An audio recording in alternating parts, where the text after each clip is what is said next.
Asibingelele bazalwane egameni lika Jesu Kristu waseNazaretha. Siyabonga kakhulu. Thank you so much bazalwane. Thank you so much for tuning in. Igama lami ke ngu-ST wakwaDlamini. Siyabonga kakhulu bantu benkosi. Thank you so much. Thank you so much. Thank you so much. uNkulunkulu makadunyiswe kakhulu bantu benkosi. Thank you so much for tuning in. Njengoba sengishilo igama lami ngu-ST wakwaDlamini. Thank you so much bazalwane. Bingelele kuzona zonke indawo la okufinyelela khona nomsebenzi wenkosi esewenza ngalolu hlobo. Siyabonga kakhulu bafowethu, uNkulunkulu sengathi sisa wonke umuntu olulisandla ukuba lo msebenzi uqhubeke lokhu uhambe njalo. Thank you so much bafowethu. Yes, and don't forget our last gathering will be on the 31st of October. Yes, laphana eSoweto eDlamini multi-purpose hall. I want you to derize this date as early as now. uNkulunkulu siyamthemba kakhulu ngalolu suku. Namhlanje I'm joined by the man of God. Esinayo namhlanje. Dala lokhu sixhumana. uNkulunkulu sezibasenzela umusa ukuthi sizoba sonke namhlanje.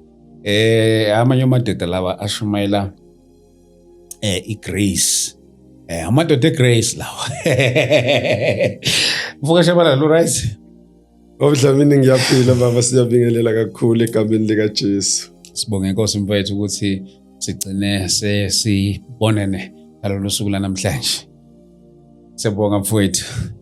Amen. This is a Christian platform. If umzalwane sendone right kakhulu la, and I can assure you, make sure that you subscribe, you follow us kuzona zonke inkundla zokuxhumana so that you won't miss any of our upcoming episodes. So siyabonga kakhulu uNkulunkulu bazalwane egameni lika Jesu. Before we start again, can you just pray and then we go straight to our today's conversation egameni lika Jesu Kristu. Heavenly Father, we honor you in the name of Jesus, Lord. Thank you, Father, for your grace, your mercy, love. uNkulunkulu wethu engcwele egameni lika Jesu. We pray, O God, that even during this conversation, may you take over. In the name of Jesus. Thank you, Father, for your unlimited mercy, your grace, your favor, yes, Lord, upon us. In the name of Jesus Christ. We pray, O God, as your people are watching us at home, we pray that you reach out to them. Uloyana na loyana, osibukelayo, osisimweni esithile saziwa uyena yedwa noNkulunkulu. Egameni lika Jesu Kristu, yelula baba isandla sakho ke uNkulunkulu namandla, uthinte loyana na loyana, ushintshe impilo yakhe. Transformation in the name of Jesus Christ we pray. Amen. Amen. Ukashabalala, once again asithathe lithuba sikwamukela sikubingelele, and thank you so much asikunikeza lithuba leli uzibingelele ababukeli bethu emakhaya.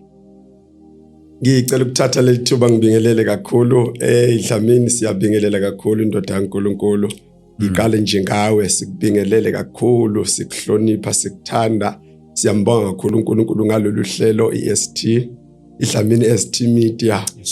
Siyambonga uNkulunkulu nina ni uNkulunkulu nisebenzise ngenye indlela Nkosi yami. Nikwazi ukureach abantu abaningi, thousands of people.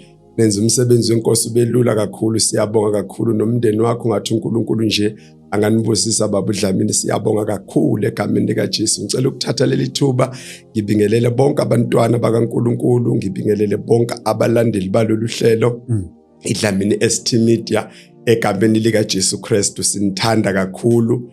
Mhlambe nje kuintroducer, this is Christopher Shabalala, originated from KwaZulu Natal eNkandla, ngisuka le KZN. Ngokuhlala ke ngila eSoweto eDobsonville kunye nomama nabantwana egameni lika Jesu. Bese ke ngingaphansi kobuholi bukababa uDr Umpostoli Esiphezulu eDivine Hyper Grace International, yena ke ngokuhlala useDurban. Mina nginomsebenzi kaNkulunkulu engiubhekile la weDivine Hyper Grace International okuyiSoweto branch. Ngingumntwana kaNkulunkulu, ngisindisiwe, ngixolelwe phakade. uNkulunkulu nje wangenzela umusa omkhulu nami, ilokho kubaleke kakhulu ukuthi ngumntwana kaNkulunkulu ngisindisiwe. Then the lastly I'm one of the called. uNkulunkulu nami wangibiza njengoba ngiphethe umsebenzi nje lapha yangibiziwe to be specific.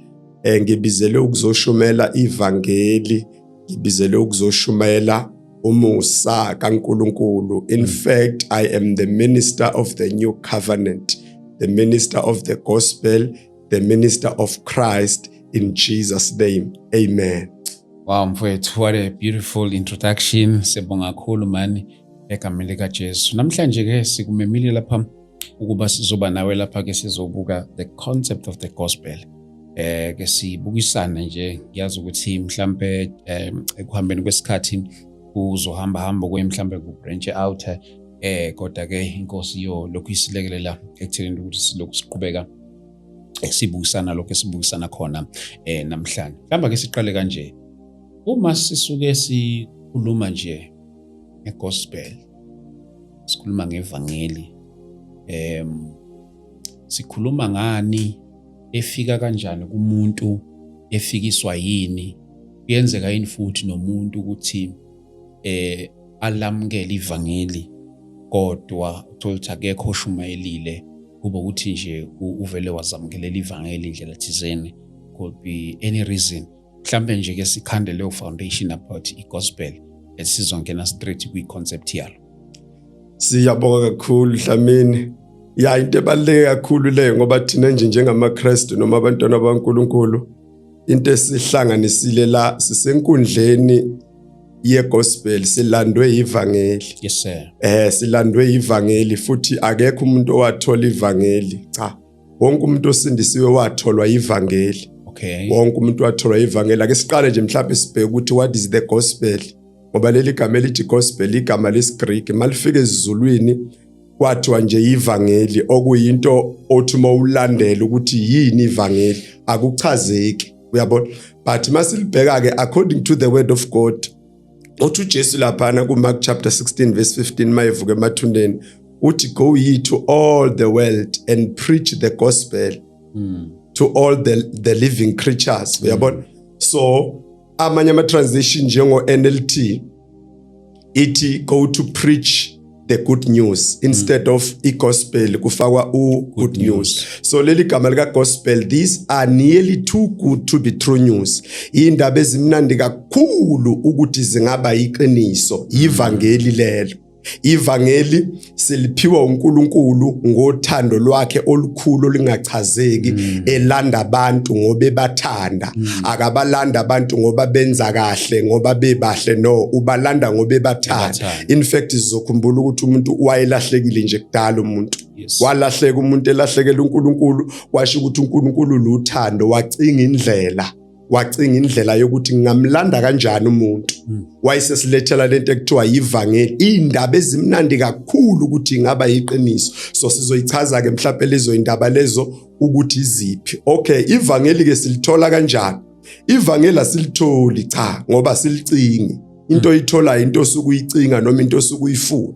Ivangeli isipho esivela kuNkulunkulu. uNkulunkulu ofuna abantu evangelini. Mina uNkulunkulu uyakubantu eyofuna abantu. Okay. Ungabona umzalwane umfundisi othile ephumile emestradini eshumayela uJesu inkosi uyasindisa, uJesu uyaphilisa. Leyo muntu isithunywa sikaNkulunkulu siyolanda abantu, uNkulunkulu uyolanda abantu.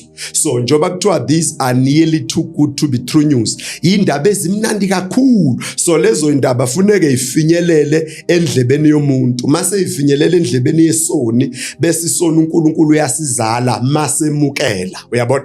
Masemukela bese sizala. Lokho ukuthi ke kuyenzekana umuntu mhlambe asindiswe.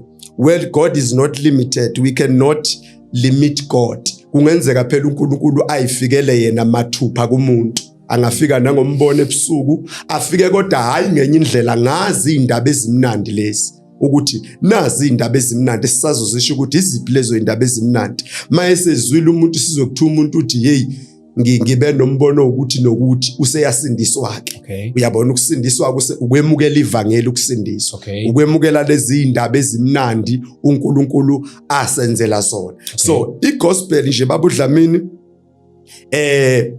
indaba ezimnandi kakhulu ukuthi zingaba yiqiniso, nearly too good to be true news.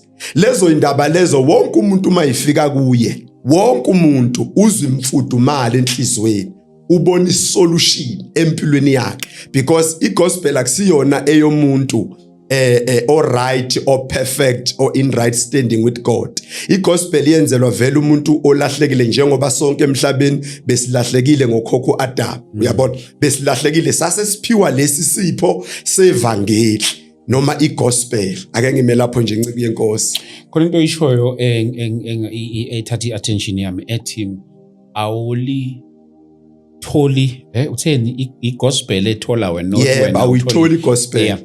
Iyethola wena. Iyethola wena. Okay. Iyethola wena igospel. Ake nje igospel angithi iyisipho. Igospel njoba kuthiwa these are nearly too good to be true news. Iziphi lezo indaba lezo? Is the grace of God, is the greatest love of God, is the agape unconditional love of God. Ilezo indaba lezo.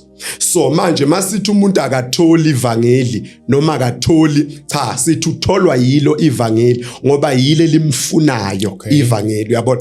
So uma ngabe uNkulunkulu ethuma abantu nakulama platforms lawa, uhlangana neplatform enje kushunyelwa ivangeli, uNkulunkulu obekade efuna wena. Ingakho nokuzwa abantu athi umuntu mina ngasindiswe ejele bafowethu, wafika omunye umfundisi washumayela ngasindiso. Ubani wayefuna omunye lapho? Wawufuna ini wena lapho? Wawufuna ivangeli? Wawungafuna ivangeli wena, wawujezela nje ububi bakho benzile ejele, kodwa uNkulunkulu wayefuna wena.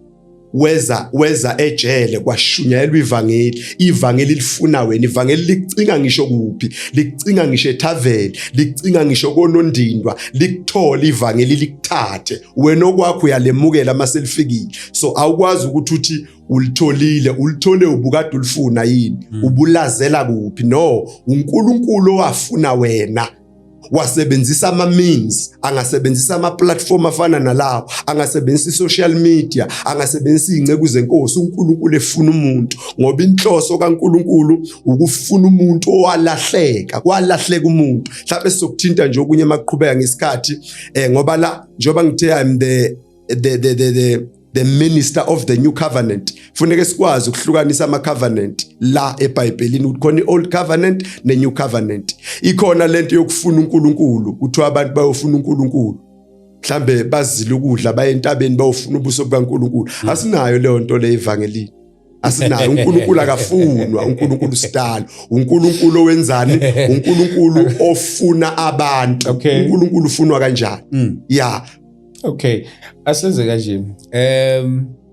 Asingene kule concept yevangeli. Yebo baba. And then inkosi izosiza ekuthenini ukuthi sibe sibuka ezinye izinto ezisiqhubeka. Ngazi singikhohle ukubeka amanzi lapha, uzowadinga. Khululeka baba. Right, okay. No, it's fine. So mhlawumbe sivele singene kule concept yevangeli straight and then okunye sizobe sisibuka ezisikhathi siqhubeka. Alright. Ngiyabonga kakhulu baba uDlamini ukuthi ungiphe nje mfowethu lesi sihloko seconcept yevangeli, ngoba ziningi ingceku nezingcekukazi kaNkulunkulu esisindisiwe, futhi njengoba sisindisiwe nje siya ezulwini. Ayikho enye indlela yokungena izulu ngaphandle kokusindiswa. Ayikho. Siyambonga uNkulunkulu ngalokho, futhi sibiziwe ngobuningi nje bethu. Kodwa manje njoba sibheka lo concept wevangeli, akufuneki silahleke kwi concept yevangeli. Uyabona, kunale tendency eyenzakalayo yokuthi sifike sisindiswe kahle. Yabona nje wonke umuntu osindisiwe uyazi ukuthi sisindiswe ngomusa. Yes. Kodwa lo musa esisindiswe ngawo siyawubamba sobambe, kodwa mase kuhamba isikhathi siphume kwi concept yomusa noma siphume kwi concept yevangeli. I concept yevangeli njoba sisindisiwe nje, sisindiswe kuyoze kubuye uJesu, sisindisiwe. Akumele sisuke kwi-message yevangeli. Noma ngabe kuthiwa nanga umzalwane esontweni, mhlambe ugangile wenza isono esithile, sekune form of discipline ekumele ibe khona, which are the good things, right lezo zinto. But asiphumi kwi-concept yevangeli. Izo nje into engifisa siyibhekelezo. Singaphumi kwi-concept of i-gospel, because manje khona umzalwane osonile, ngoba khona umfundisi mhlawumbe osenza isono esithile wavela emaphepheni ukuthi wenza into ethile. Asiphumi ngoba khona iworship eselikhulelo lingashadanga. Asiphumi kwi-concept yevangeli. Yabona kanjani na ngithe igospel isipho lesi ake ngithi yindaba ezimnandi kakhulu ukuthi zingaba yiqiniso yini lezo indaba umusa kaNkulunkulu ukuthi sasingenathemba sasifile according to the book of Ephesians chapter number 2 kuthiwa sasikade sifile sasingenathemba si unaccepted kuNkulunkulu lithi iBhayibheli uNkulunkulu wasilanda ngomusa wakhe wasilanda ngani ngevangeli yes njengoba silandwe ngevangeli nje ivangeli noma silandwe ngomusa kaNkulunkulu the grace of God it is an unmerited favor it is an undeserved kindness yila khona uNkulunkulu ethatha umuntu ohlulekile embeka aside ethi hlala phansi uhlulekile sekuza mina sekuzosebenza wena sekuzosebenza mina uNkulunkulu on your behalf because uNkulunkulu umbonile umuntu kwi-Old Testament kwi-Old Covenant ezabalaza umuntu wehluleka kwasho ukuthi uNkulunkulu luthando wayesethi uNkulunkulu ngizofoma the new covenant sithola nje kahle kuHebrews chapter 9 yabona nje chapter yonke le uzothola ukuthi lapha kukhulunywa ngama systems ayi2 ngama covenant ayi2 ukuthi uNkulunkulu ebonile ukuthi uIsrael kwi-Old Covenant uhlulekile ngokwenza and akanathemba wabona ukuthi nokule covenant entsha that I will establish ngizokwenzani kuzosebenza mina umuntu akasebenzi umuntu uba yirecipient umuntu uba yibeneficiary ingakho ivangeli liyamukelwa umusa uyamukelwa insindiso iyamukelwa uyabona akukho esikwenzayo so njoba sithi la sisevangelini ivangeli linezinto zazo ivangeli linezinto zazo ake siqale nje la uthi 1 Corinthians chapter 15 verse 3 to 4 kusho uMapostle Paul uthi I passed unto you what was most important and what had been handed passed on to me usethi ke Christ died for our sins he was buried and he was raised from the dead ukhuluma ngezinto ezintathu evangelini uthi uMapostle Paul ivangeli liphethe izinto ezintathu uthi ukufa kaJesu ukumbelwa kaJesu iresurrection kaJesu ivangeli seliphelele umsebenzi ophelele lapho awudingi kuncediswa awudingi kusizwa ivangeli lesikhuluma ngalo ake sibheke nje uPhilippians cishe chapter 1 verse 6 okay uthi uPhilippians chapter 1 verse 6 I am convinced and confident of this very thing that he who has begun a good work in you will continue to perfect and complete it until the day of Christ Jesus. Uyazi ukuthi kuthiwa la babudlamini uthi uPaul yazi ngiyajabula khona into engijabulayo enginesiqiniseko ngayo so ukuthi uNkulunkulu lento ayiqalile empilweni zenu unamandla okuyiqhubeka kuze kufike isikhathi sokubuya kaJesu meaning irresponsibility ye salvation ikuNkulunkulu igospel yenziwa uNkulunkulu from the beginning till the end umzalwane noma umuntu oyisoni okwakhe is to accept it is to embrace it so masithi asingaphumi kwiconcept yevangeli sisho ukuthi ivangeli njalo bafowethu liphelele ekufeni kukaJesu nasekumbelweni kukaJesu nasekuvukeni kukaJesu meaning ivangeli zonke izinto uNkulunkulu ayidingayo siyithola evangelini and siyithola as a gift for the grace of God it is a gift the grace of God it is a gift umusa lo kaNkulunkulu kuthiwa uyisipho salvation is not the reward of the things that we have done but it is the gift from God so zonke izinto uNkulunkulu ayidingayo zikuphi zitholakala la kwivangeli number 1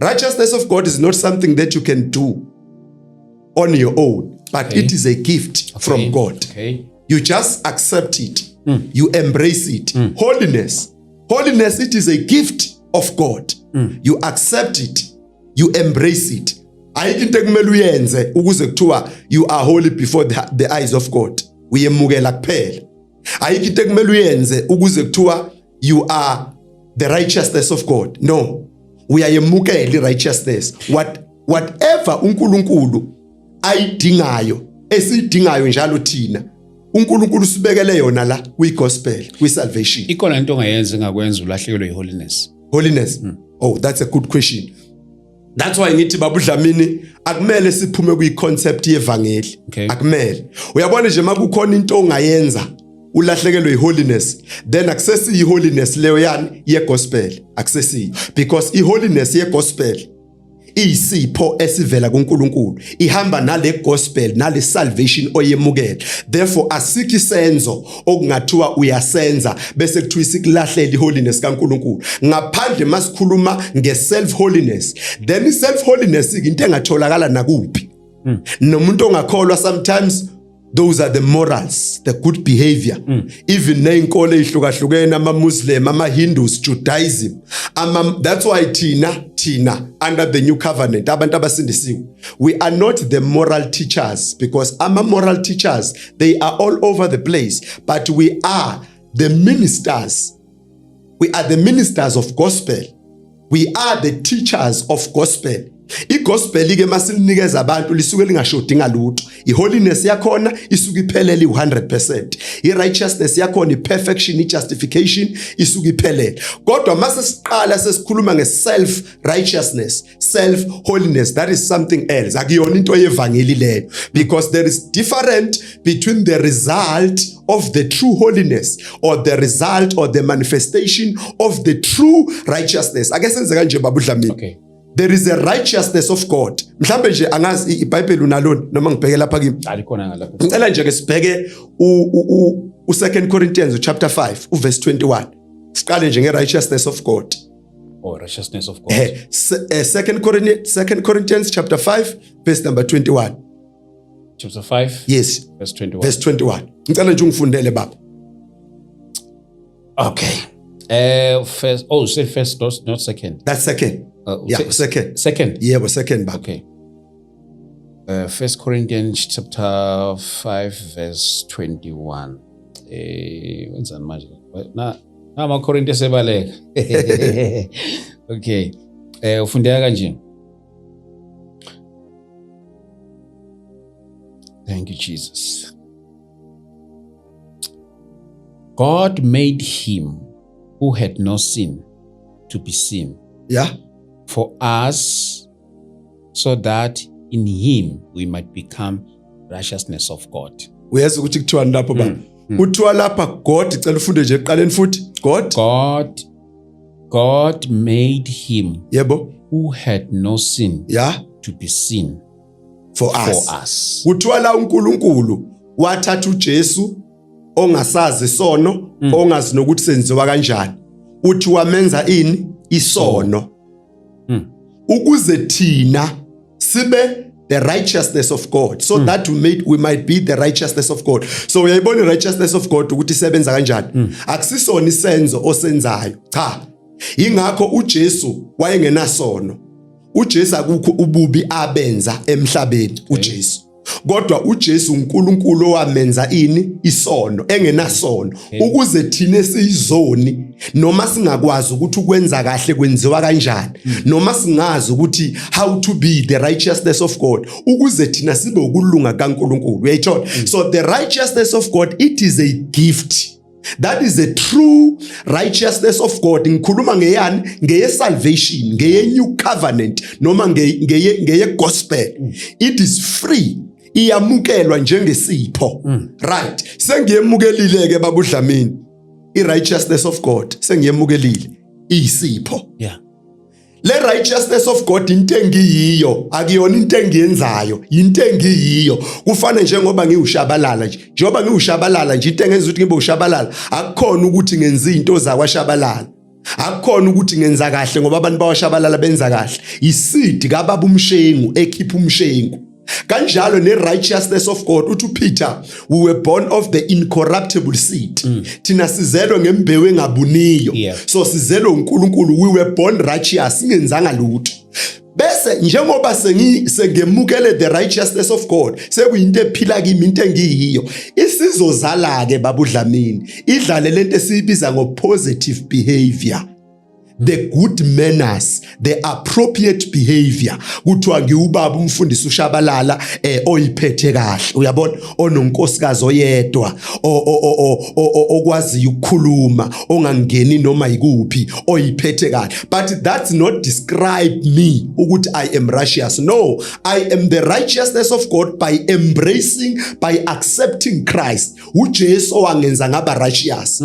Yingakho kusasa mase kwenzekile ngaba sephutheni elithile, ngenza ihlazo elithile, you can't give me an identity yokuthi manje ake sithi mhlambe sengibonakale ngiphuza, senginikeza identity manje ukuthi sengiyisidakwa. No, sekulahlekile makunjalo. I am the righteousness of God. Even though sekwenzekile ngenza iphutho ukuthi mina into ekumele yenziwe fanele ngishintshe ingqondo. Ithi incwadi ka Romans chapter 12 ithi let your mind be transformed. Yes. Ukuze ningalingisi lelizwa ngithi so fanele ingqondo yami iguqulwe. Ingqondo iguqulwa kanjani? Ngitshelwe izinto engiyizo ukuthi njengoba ngisindisiwe, I am the righteousness of God. I am holy before the eyes of God. I am perfect. I am eternally saved. Leyo nto mayilokhu ingena emqondweni wami, uyashintsha umqondo wami. Ukungcola bengikwenza ke sithi bengiyisoni, ukungcola bengikwenza sekuyalahleka, sekuyaqathaka, sekuhambe iqathaka, then sengiba nama appropriate morals. Uyayithonto nje ngale. Kodwa ukwazi uku-identify umzalwane ngokwenza. Yikho ngithi ena iproblem ke esiba nayo nceke yenkosi, iproblem esiba nayo yikuthi siyashumayele bese siyaphuma kwi-concept yevangeli.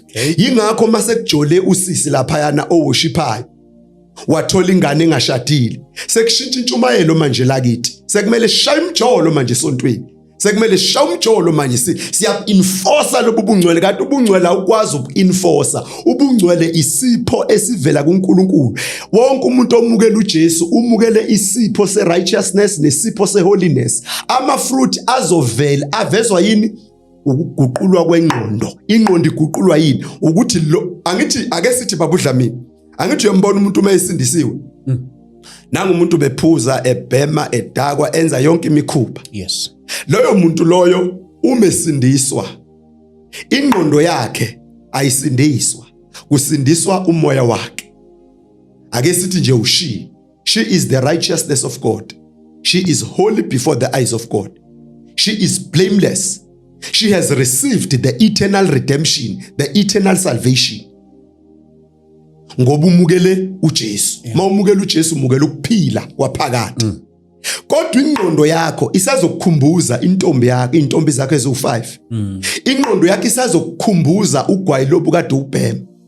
Uma kwenzeka uqeda ukusindiswa manje, naku usuyahamba siyakhonza kusasa isonto, siyakhonza usuyaphuma esontweni uyoqhubana nalezo zinto lezo. Akonakele ensindisweni yakho, akonakele kwi-gospel yakho. No, ukuthi wena usaprogramwa ingqondo yakho ukuthi ingqondo yakho ibe aligned nalento esiyenzekile emoyeni wakho. Because ngenkathi umukela uJesu uzalwe kabusha spiritual ngokamoya. You have the eternal redemption, eternal salvation. That is the book of Hebrews chapter 9 verse 24. Lithi iBhayibheli uJesu appear phambi kaNkulunkulu on our behalf. Okay, leyo it on our behalf.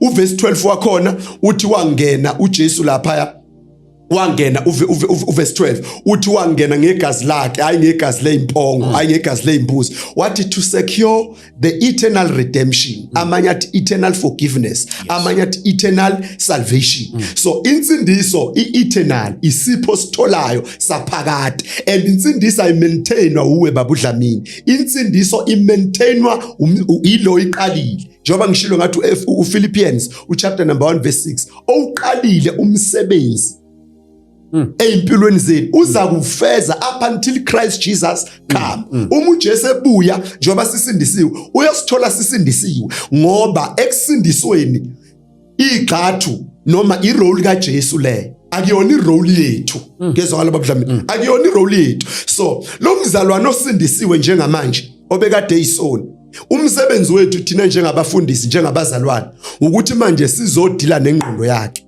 ukuthi le ngqondo yakho sifuna ukuzomenza abe aware ukuthi manje spiritual useborn again, usewumntwana kaNkulunkulu, ukulunga kaNkulunkulu, une-eternal salvation, une-eternal holiness, une-eternal righteousness, ayiluzi, ayilimali ekaNkulunkulu. Yezwakala baba, ayilimali. Therefore masilokhu sikhuluma kanjalo kuye, declare you are righteous, I am holy, I am sinless, I am flawless, I am blameless before the eyes of God. Uma ngabe enza kanjalo lo muntu kuguquka ingqondo yakhe senzani, si-aligna nalokhu ayikho spiritual. Sibone sekuba nama fruits ke manje, the fruits of the holiness, the fruit of the righteousness. Kodwa i-holiness ne-righteousness aseyiyo already. Yabona? So i-gospel ke masithi singaphumi kwi-concept, noma sekuthiwa umzalwane wakho usonile, musukumgwajisa ngesihoko. Akekho umzalwane wesihokweni, uyokwenzana esihokweni umzalwane.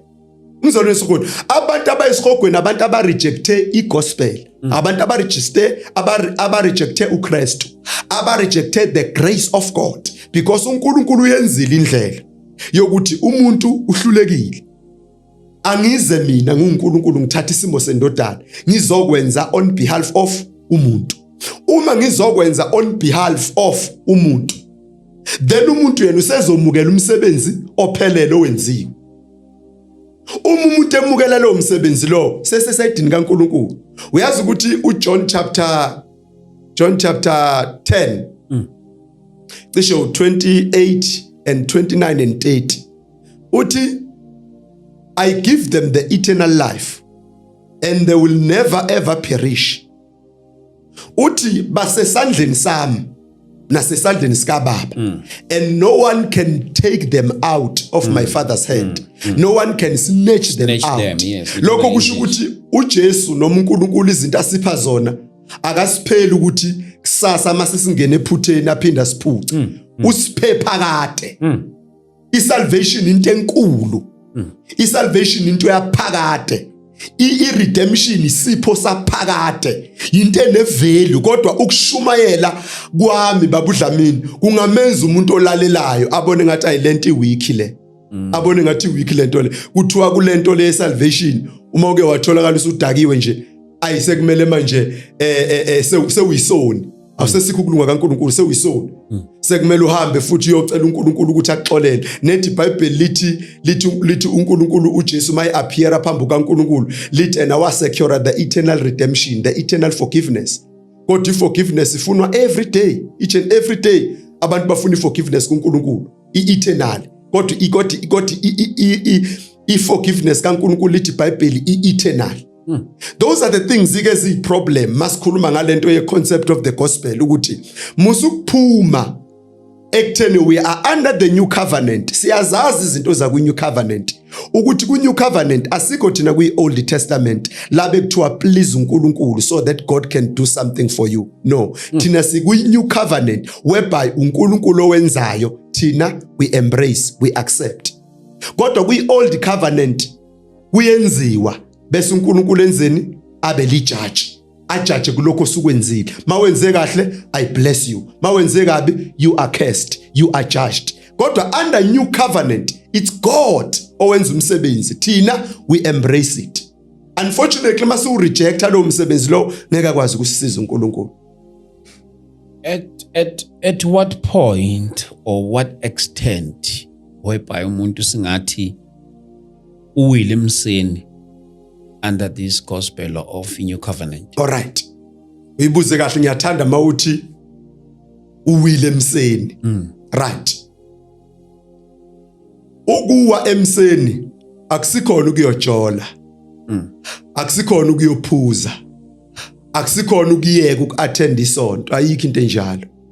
Ayikho into enjalo.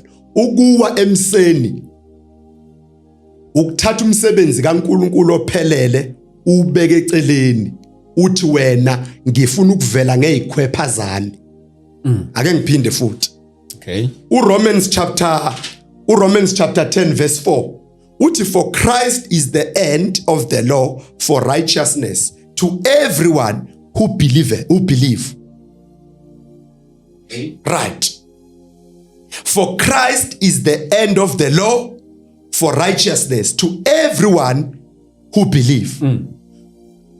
Umuthanda lapha ungamsusa lololo ngoba lo usymbolize old covenant eyenziwa uNkulunkulu nabantwana bakwaIsrayeli. Angithi okay, ungamsusa lolola uthi for Christ is the end of the human effort, okay, human labor, okay, or old covenant, okay, for righteousness. Yes. Right. So umbuzo wakho usekutheni at which point la khona singathi umuntu uwile emseni. Yes. Ukuwe emseni babudlamini akusikhona ukuthi wenze isono esithile. Akusikhona ukuthi kini bekade kuhlatshela amadlozi waya wafike wadla le yanyama ehlatshelwa amadlozi. Cha.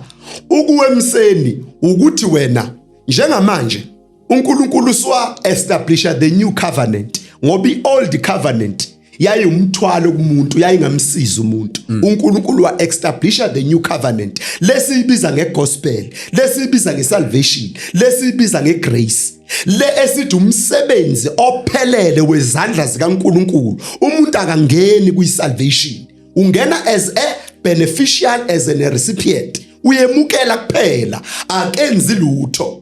Bamba-ke babudlamini, uma kuwukuthi mina njengoba ngimfundisi uShabalala ngishumayela the true gospel, i-holiness ye-gospel, ye-new covenant, ye-salvation imahala, angitshela abazalwane ukuthi you are holy because of Christ. Yonke into ikhomba uKristu under i-new covenant.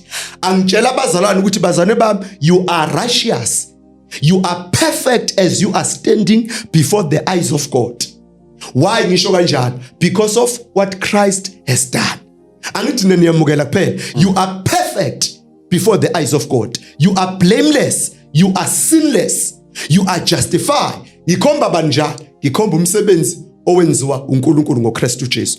Angikhomba intombazane ebikade iqoma engasaqomi, ngithi holy ngoba isaqomi. So nayo ke point yami ke sengikuphendula exactly. Mawuwile emseni uyeka umsebenzi owenziwa uNkulunkulu ukhombo kwakho. Number 1, ake sithi nje, okay, asiqale khona righteousness. Uma phambi kwabantu wena uthi I am righteous, I am the righteousness of God, ngoba angihlabi, angibhemi, angiphuzi, then you have fallen to the grace of God. Uwile. Mawuthi you are righteous, khomba umsebenzi waseCalvary. Uma uthi you are holy, musukhomba ukugqoka ikete ezinde ungasagqoka ikete emfishane. Musukhomba ukuthi hayi mina ngisafaka lezi inwele ezifakelwayo, ngisafaka imakeup. Cha. Khomba umsebenzi kaJesu, because kuyigospel umsebenzi ophelele owenziwa uJesu. I-old covenant kwenza abantu, kwi-new covenant kwenza uJesu abantu bayamukela. Kwi-old covenant God is a responder, ulinda abantu benza abantu mabenza kabi athi you are judged, you are cursed, you are under curse. Mabenza kahle athi good, I am blessing you. Kodwa kwi-new covenant wenza uNkulunkulu abantu bayaresponda. Baresponda ngani? Ngokuthi bemukelo sekwenziwe uNkulunkulu. Right.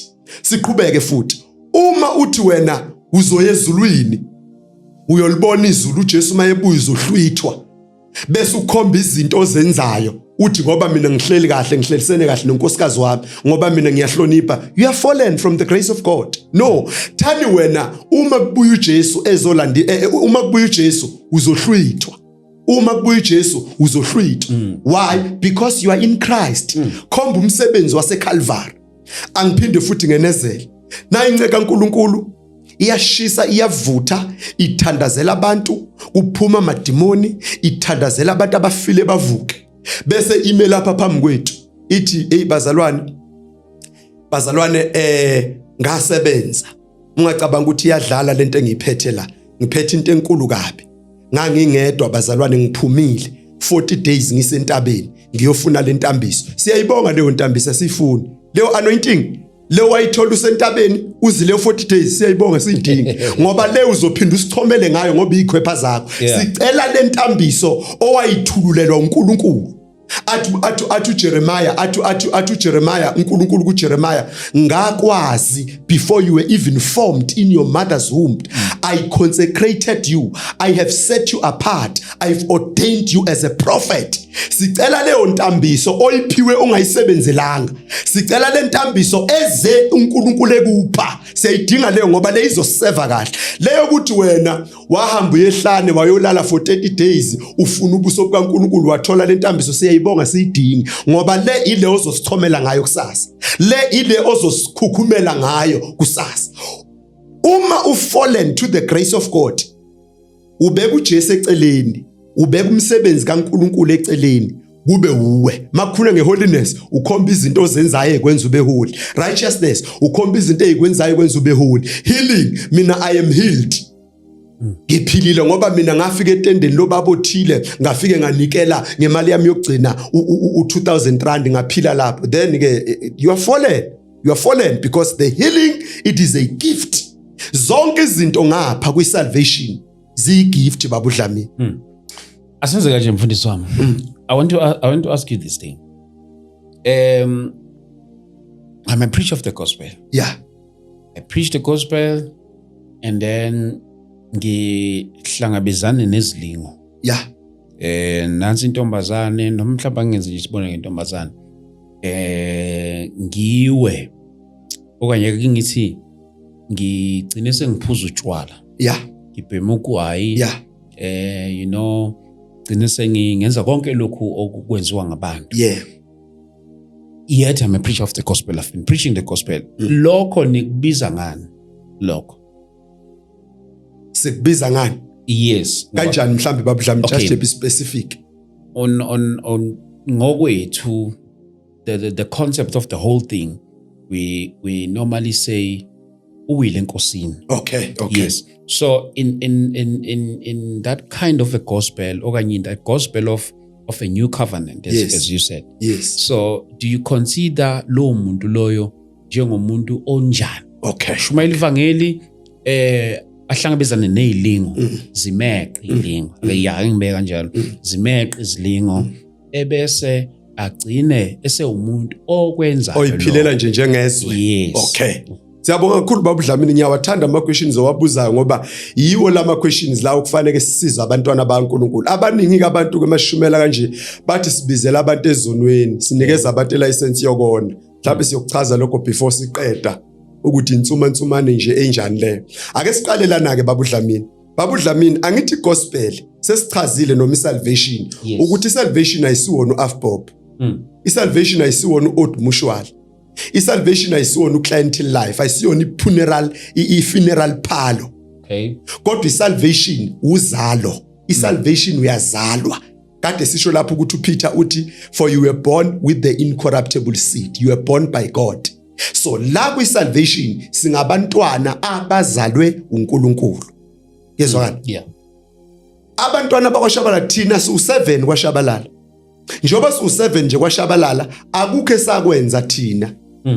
Obana benza ukuze kube khona thina. Ubaba wethu wahlangana nomama kwazalwa abantwana bakwaShabalala. Thina we are the product yeseed kaBaba uShabalala. So na kwi-gospel singabantwana baNkulunkulu siyi-product yeseed kaNkulunkulu. We are incorrupt. uNkulunkulu mayesizala usizala spiritual, usizala si-incorrupt and asikwazi ukungcoliseka. Even utshwala is too weak ukuthi bungangcolisa iseed kaNkulunkulu because thina ngithi sisindiswe spiritual emoyeni. So ngisho isenzo esithile sibo senzile, leso senzo leso asikwazi ukungcolisa. Lalelake asiye kulomzalwaneke lo osindisiwe. Okay. Kodwa sizoyibamba nangapha kubantwana bababushabalala. Yes. Njoba su7 nje siyabantwana bababushabalala. Ake ngithi abathathu kule 3 le.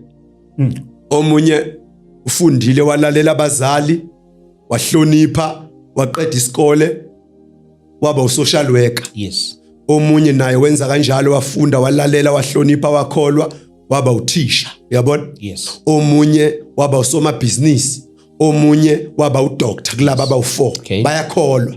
Bese kuthi ake ngithi laba abawu5, bese kuthi le 2 ayiyona vele yayikhethele yayindlela. Okay. Vele yayikhethele yayindlela. Hayi laba bantu badampa isikole phakathi, bayilandelela ama drugs, ukushintsha amantombazane. Uyabona ibehavior yabo iyihlazo. Iyihlazo abafani nalabo abantwana abawu5 bakababishabalala. Futhi abamfuzanga ubabishabalala noma mshabalala. Okay, now kumbuzo ke engiubuza wena nami nababukeli. Yini umehluko phakathi kwalabo abantwana abawu2 abayizideleli sebebuya ngisho ejele banezidumba abake bayikhipha? Yabona, banabantu besifazana abake babahlukumeza ngokocansi. Laba abawu4 bona bayabehavior, bayakholwa. Yini umehluko maqondana nokuba ama-family members? Awukho, they are all the family members. Umehluko uwodwa yibehavior, ukuthi laba ibehavior yabo i-distorted.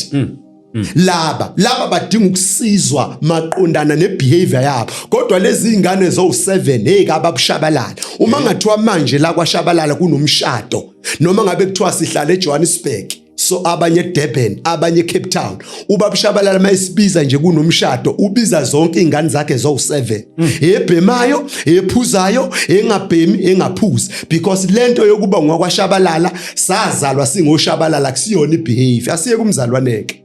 Umzalwana sikwazi ukuthi uwile ngoba useyaphuza, ngoba useyabhema, ngoba useyajola, ayikho into enjalo. Umzalwana nje ulimele. In fact umzalwana akakhulanga. Umzalwana akakhulanga. Uthema kufika inkinga wangaba bold. In fact umzalwana akanasi isambulo esiphelele ngeidentity of a believer under the new covenant. Ingakho into ebalekile emasontweni babudlamini, ngisazoqhubeka nje. Into ebalekile mfowethu dlamini emasontweni, akusikhona ukumosha isikhathi ugwajisa abantu ngesihoko. Mawugwajisa abantu ngesihoko, uyabagwajisa abantu ngesihoko mawuthi bazoyisihogweni, bazosala amakhluthi bandla. Kanjani? Ngani ngithi mina manje ngoba sizelwe ubabushabalala su7, makunomcimbi la ekhaya sibizwa so7. Asibizwa ngokuthi hayi akuzuthisha lo bhemayo lo bamba inkunzi akangisi, noma kuvela isifo nje siyafuneka sonke. Mhlazana uJesu ezolanda ibandla or mhlazana uJesu ebuya, bonke abakholwayo mhlazana uJesu ebuya, bonke bazobe bekhona. Akekho ozosalela ngaphandle ngoba kuthiwa lona mhlawumbe besahlulwa iskate, ngoba kuthiwa lona besahlulwa ugwayi. Akekho. So asiye kule concept yokuwake ukuthi siye sithuwile. Cha, asikwazi ukuthi sithuwile. No. Okay, angingaqanki. Okay. Khona lokho bengithi ngiyakuveza ukuthi emasontweni into ebibalekile kakhulu ukuthi umzalwane mayesindiswa akube nama classes. Noma kungavuthwa lapha epulpit, kodwa kube uNkulunkulu swasiza mayise kwaba khona no WhatsApp. Labo bazalwana abasha nje abafikayo, yenzani WhatsApp group noma bangaba u5, nibafundise ukuthi njoba besindisiwe, what does that mean? They are the righteousness of God. They are perfect and blameless before the eyes of God. They belong to the kingdom of God. They are the citizen of God. Sebengabavusa abafile, sebengabathandazela abagulayo baphile. Senzani masenze njalo? Siguqula ingqondo yalaba bantu. Ngoba laba bantu abanye babuya otshwaleni, abanye babuya emadrugsini, abanye babuya emjolweni, abanye babuya kuphi nakuphi. Masilokhu siguqula ingqondo yabo, ibehavior yabo izoshintsha. Up until bakhule, siyabafundisa, siyabalolonga. Sibalolonge nanokuthi emhlabeni, umhlaba umnandi. Unama challenges emhlabeni, but thina we are more than conquerors. Thina sikhuluma ukufa, sideclare ukuphila, noma isimo sisibona ukuthi asivumi, kodwa thina sikhuluma into positive. Mawungasebenza uyadeclare, mina ngiyasebenza, I am rich, I am not poor. Yabona, mangigula I am healed. Ngemvimbo kaJesu saphiliswa. Lokho kwenza ukuthi umzalwane noma kufika inkinga alokho declare lezi zinto ngoba ufundisiwe, ukuze angayitholi esengena kwitrap uSathane ambambe ngento encane usebuyele ezweni. Ethonto njengale usebuyele ezweni. Kodwa leyo muntu loyo asikwazi ukuthi uwile. Uwa kanjani umuntu ngokwenza izinto ezimbi ekubene ezaliwe la ngaphandle makukuthi ujoinile. Then makukuthi ujoinile kwinsindiso, unfortunately akakasindiswa. Kusamele ukuthi asindiswe. Ukusindiswa kumele avume uJesu, then uzobezalwa lapho uyi-family member noma engenzi kahle. Loya muntu nje loya akumele noma sifika kuye siyothi ena imfethu yazi ukuthi uJesu uyabuya wayilahle ekugcineni. Cha. Funeka siyomkhuthaza, sibheke situation yakhe ukuthi situation yakhe injani, ubhekene nani, simkhuthaze sithi uNkulunkulu is able ukukhipha kulento. Trust in God, simkhulekele. Uma ngabe ulambile uswela ukudla asimthengeleni ukudla. Uma ngabe uyagula asideclareni ukuphila aphile apha until ingqondo yakhe izilokhu iba renewed kancane kancane abone ukuthi ayingeke le ndlela engiyikhethilele iyabheda ngumntwana kaNkulunkulu mina asukuma ithabatha. Leyo nto le ikhona ku 1 Corinthians chapter 5. Ikhona ke ngiquote. U 1 Corinthians chapter 5 kunendoda eyayikade iwumvangeli ingaphansi kweministry kaPaul wayishiya uPaul lapha eCorinth. Le ndoda le yayikade ihlala nobaba wayo noma wayo. Kwaqale kwashona uma wayo. Mayeshona uma wayo kwasala yona nobaba wayo le ndoda le. Lo baba lo wayesethatha omunye unkosikazi. Unkosikazi kodwa semncane nje olingana nale ndodana. Iwumvangeli esontweni iyashumayela iyaprofeta. Ivusa nabafili. Uma lo baba lo ethatha manje le omunye unkosikazi sebehleli bangaki manje sebe u3 sekubaba indodana nani neStepmother angithi afe lo baba kusala indodana noStepmother. Le ndodana le ihawukele lo Stepmother wayo imthatha imenza unkosikazi ihlazo afika uPaul athethe ukuthi abazalwane abafuna ukufunda oPaul ukuthi umzalwane mayenza iphutha noma enza amanyala uthi umzalwane menza amanyala uyathethiswa kodwa akathethiswa ngesihogo musukumqambela amanga uthethiswa ngentayiyo kuthiwa wenzani musukuganga ukulunga kaNkuluNkulu wena ubungcwele bukaNkuluNkulu wena yini lento yenza uthethiswa ngentayiyo. Umzalwane akathethiswa ngokuthi enena usulahlekelwe ubungcwele you are no longer holy. No, uthethiswa ngentayiyo kuthiwa you are holy. Manje mawuholy wenzani? Asanguluke naye emqondweni wakhe athi okay bese ayaqala enza into right. Buka ke lenceke le uPaul uyathetha uthi uPaul nijabuliswa ukuthi lo muntu uyaprofeta nijabuliswa izimangaliso enza ihlazo elingenziwa ngisho nangabezizwe. Ungamthatha kanjani uStepmother wakho umlokhujana umenza unkosikazi wakho? Usethi uPaul akasuke epulpit angaphinda shumayele. Usethi uPaul lo muntu umdala kabi ukhulile uyenza ngamabomu lento and lo muntu enjoy isono uyas-enjoy isono ngoba nakho usindisiwe ngoba nakho umfundisi oshumayelayo namanje usabaphilisa abagulayo. Athi uPaul akangashuyayeliswa manje athi miyekeni mtreateni njengongakholwa athi ningamkhulekeli nokumkhulekela bakwenze lokho abazalwane le ndoda ihlale phansi le ndoda itreatwe njengomuntu ongakholwa.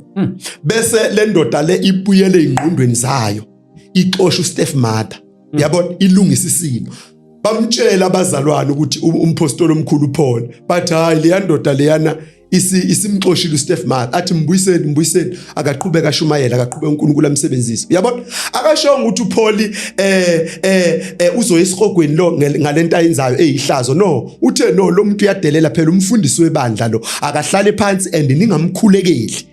Uthi into enza ukuthi ngithi ningamkhulekeli ukuthi uSathane uzom-attack ambulale because umzalwane wenza izono wenza izinto ezimbi you are attracting ama-attack kuSathane. Uzokubulala uSathane sizoyokungcwaba kodwa uye esihogweni. Ingakho uPaul uyasho yena uthi ayife uthi akafe lo muntu uthi ngoba inkinga ngisaba ukuthi mayengaqhubeka enishumayeze enje uzozala abantu abanje la enkonzweni uzozala igi lamkhuba la enkonzweni. Therefore akaye ku distraction kaSathane ukuze mhla kubuya inkosi uzosindiswa. Usho kanjalo uPaul akashonga ukuthi uzolahlekelwa insindiso.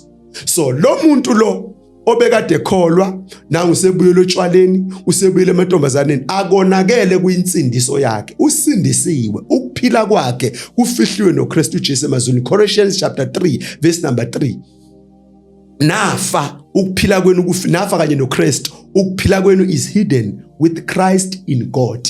Ukuphila nje komzalwane akukho esandleni sakhe akukho kuyibehavior yakhe akukho kuSathane akukho ekutheni uyiphethe kanjani. Ukuphila komzalwane kusesandleni sikaNkuluNkulu. Isalvation yomzalwane isecure uNkulunkulu akakwazi uSathane ukumtshontsha loyo mzalwane loyo. Umzalwane thina funeka simkhuthaze funeka umzalwane sambule i-true identity yakhe sikhuluma izinto ayizo ngokwale covenant hayi ngokwenza kwakhe. Because the identity of a believer is ekutheni uKristu wenzani ayikho ekutheni ubehavior kanjani.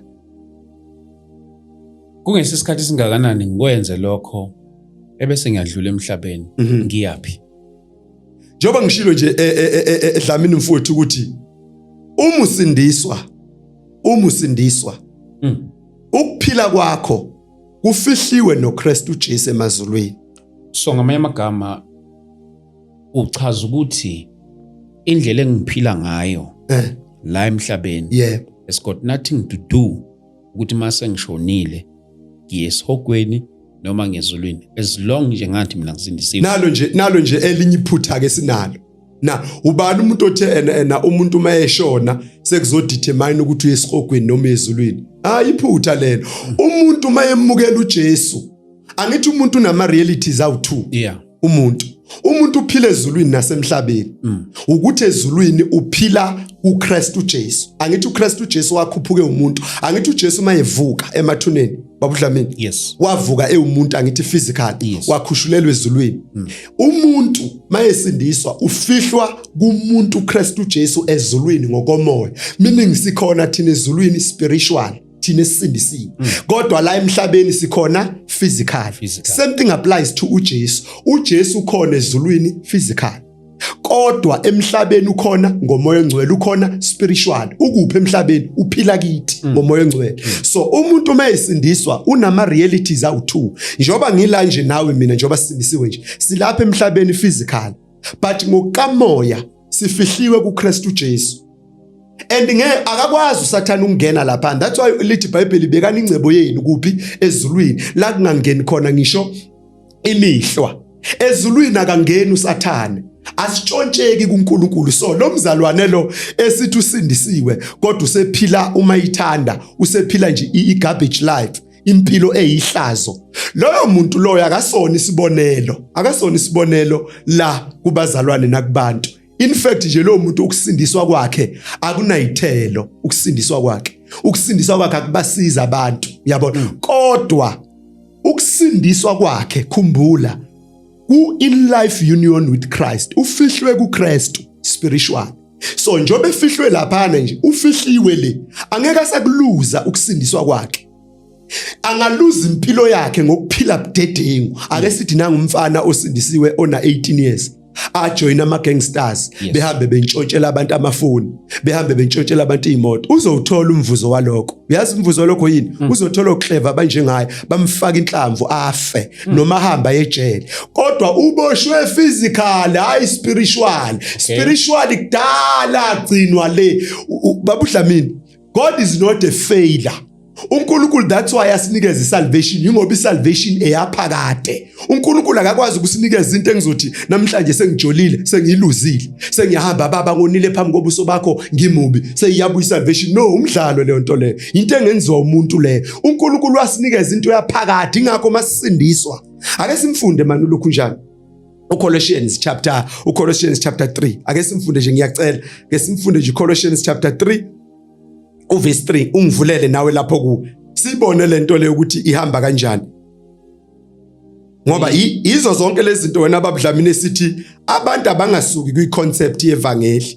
Cha, abangasuki. Waqala wathi wena umuntu obekade sephuze sehlala ethaveli and then makubuya uJesu uzosala, noma uthi wena maye ngafu yesikogweni, then usuphumile kwiconcept yevangeli. Kusho ukuthi ivangeli is no longer umsebenzi kaNkulunkulu ophelele. It's about ama effort abantu. Ivangeli kusho ukuthi kuyiphatha kahle. Ivangeli yebo icacisele mfundisi wami. Okay. Umuntu uma ke wathi nje usesindisiwe, noma ngabe anganoma yimi ngayizwa kahle. Okay. Umuntu nje mayisindisiwe. Ukuthi wenzani has got nothing to do with the inner man. That's what we are saying. With the spiritual person. Okay. Yes. It's got nothing to do. Ngoba izenzo zakhe azenzayo. Ngoba umuntu njengoba ezaliwe nje, uzalwe uNkulunkulu. Njengoba ngingwakwashabalala nje, ukuba ngwakwashabalala has got nothing to do with my behavior. Ukuthi ngiyisigebengu ngiyagebenga noma ngizali. Ngingwashabalala because of the seed. So umuntu ukwenza kwakhe akudetermine i-identity yakhe. Umuntu osindisiwe mayenza kabi, asizomncwaba uSathane uzombulala. uPaul wabekile ama reasons ukuthi why abazalwane kumele bangoni.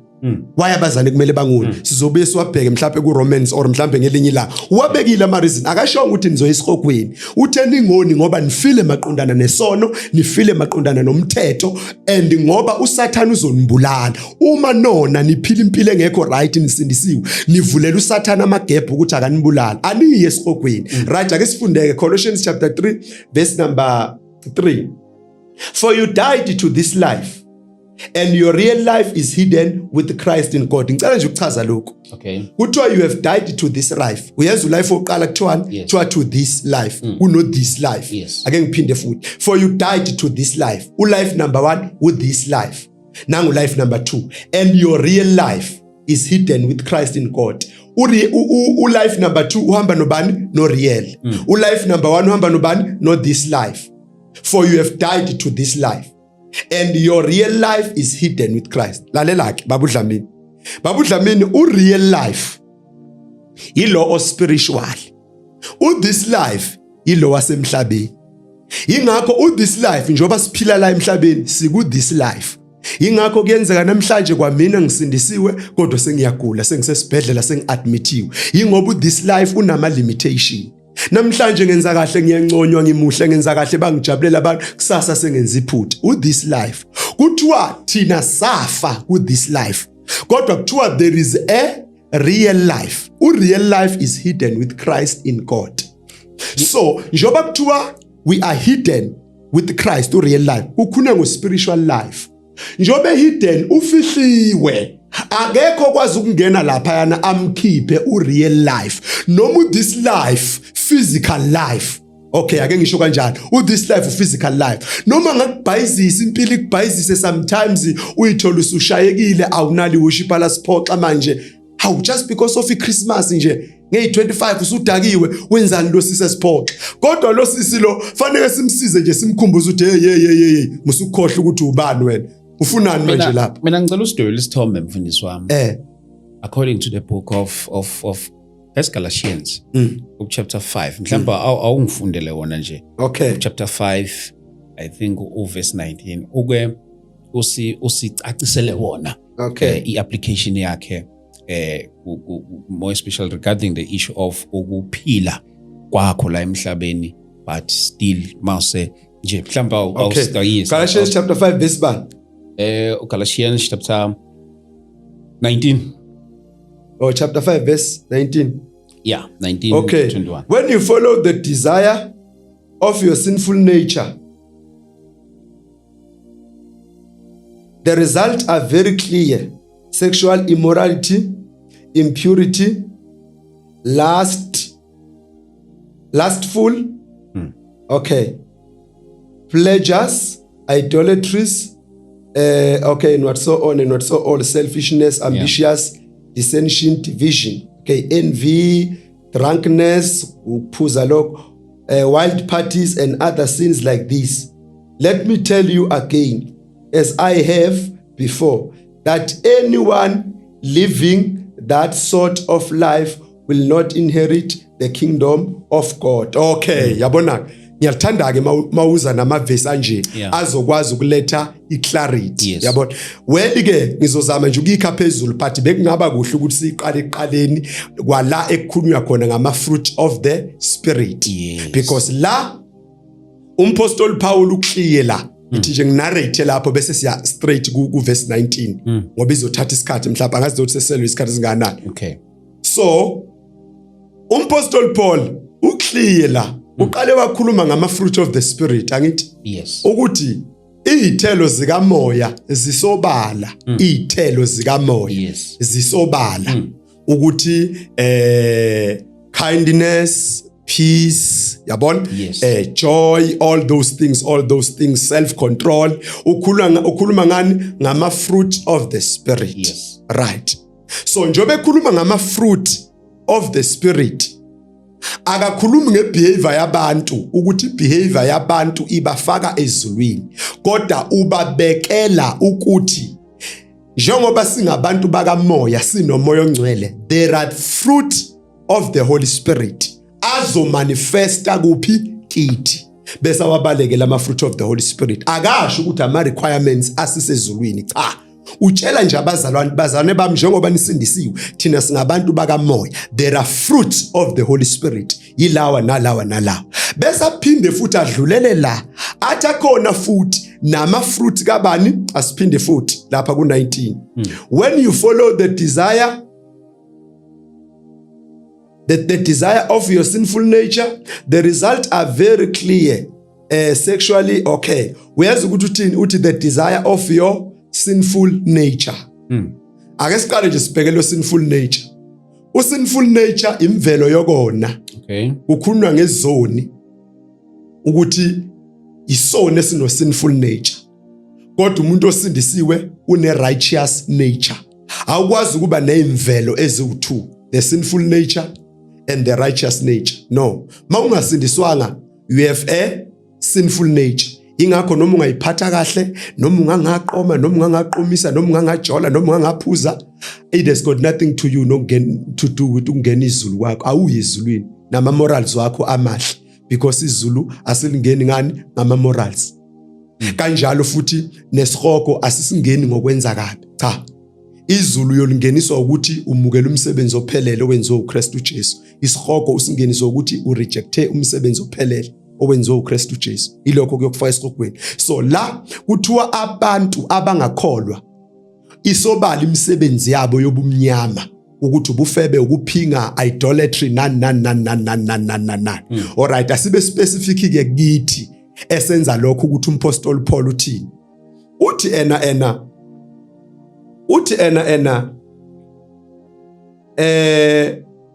that everyone living that sort of life will not inherit the kingdom of God. Ngicela sichazeke lento kwa kingdom of God and the kingdom of heaven. Ake sichaze nje kancane noma idinga isikhathi eside nje.